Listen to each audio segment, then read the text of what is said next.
Hello and welcome to IndiaGlitz.com. Once again, my name is Salil, your friendly neighborhood reviewer reporting in for duty. Now, this is a film that I was extremely excited to see. We had a choice between Phobia and Veerappan for the press screening, and I had to go left or right. I went left because I'm a Ram Gopal Varma fanboy. I walked in thinking that this is going to be it. I saw the trailer, I said, fantastic. I'd heard great reports of the film down south. Sandeep Bhardwaj is mind-boggling in his transformation to become Veerappan.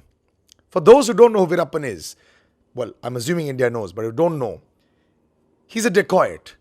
A man who went from Karnataka to Kerala, Kerala to Karnataka, had the state authorities after him, had the governments after him, had the army after him, but couldn't be caught for 20 years. He killed hundreds of officers, 700 crores they say were spent on him, and hundreds of innocent animals. Reportedly, elephants were killed as well. And this man, they say, was just a mamuli criminal. He was a Robin Hood as well. So on one side, he took from the rich and then gave to the poor. And that's the reason why they say that he couldn't be caught for so many years. This little narrative is told to us in the first 10 minutes for those who don't know who Veerappan is. When I met Ram Gopal Varma, he said, I've sort of changed it a bit and Bollywoodized this script. I wish he hadn't. So in Veerappan, the beginning is murderous. Lots of gunshots in the first 5 minutes. The movement is quick. You see Veerappan there. His body language of Sandeep Bhardwaj, the hair, the mooch, the eyes, haunting, awesome, fantastic.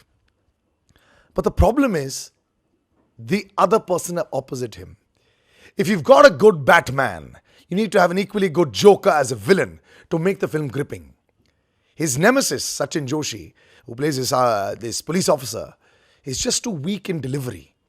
Look, it's not about the look and the body. That's fine. There's just no expression. It's blank all the time.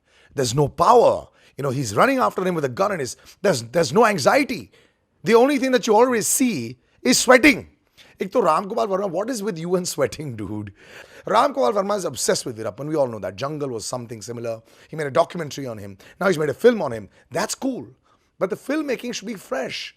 Yes, what I did like was some of the camera angles, the aerial shots. There's one shot in the end where they show Veerappan trying to escape from the police officers and the army. Fantastic, So you got everyone taking different directions.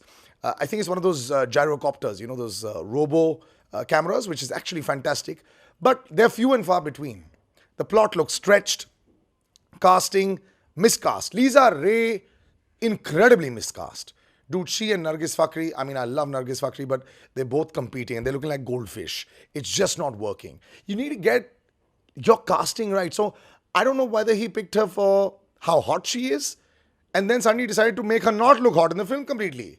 So I was very confused. If you picked her for being hot, because she's obviously not like a known actress, acting chops-wise, why did this happen? Even when he picked up Katrina Kaif in Sarkar, he didn't show her this hot sex bomb. He picked her up and she did a fantastic scene. I still remember her crying in that one scene. And I said, this worked. So here, why? Anyway, confusing, decision once again by Ram Gopal Varma. In the second half, once again, you go on this wild goose chase once again for Veerappan. Yes, there are certain plots or twists in the plot that make it look a little interesting. Some interrogation scenes, or as Sachin Joshi likes to call it, interrogation scene, which is hilarious. I had a couple of reviewers next to me and we'd burst out laughing every time he'd say interrogation. Okay, so this is not cool. But yeah, so this is the fun points of the film.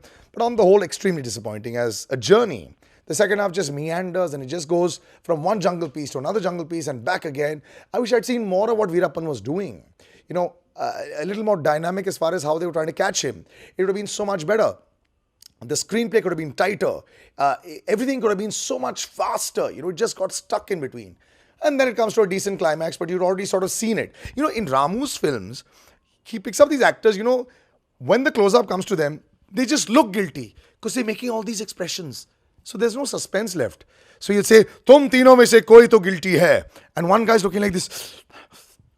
Why? At least let us figure that out, man. You just know that guy's guilty. So sadly, no suspense, no drama. A decent-ish climax. But the Sandeep Bhardwaj, the Veerappan, the brilliant actor, sadly overshadowed by it being a Sachin Joshi film. It wasn't about Veerappan. It was about this guy. That's why maybe he called it Killing Veerappan. But I want to see Veerappan. I want to see him, not see so much of another person who clearly was not fit enough to be able to carry this film on his shoulders. So 1.5 stars for Veerappan. I wanted this to happen, but sadly Ram Gopal Varma is not back. We'll have to wait for the Vivek Oberoi film. So if you want to say anything to me, I'm right here. Lay it out there. Salil Acharya, the Twitter handle. Instagram, Facebook, it's all the same. All your comments always valid and welcome. I will see you soon next week for another film. We've got a house full coming up next week. But for today, it's a no-go for Veerappan.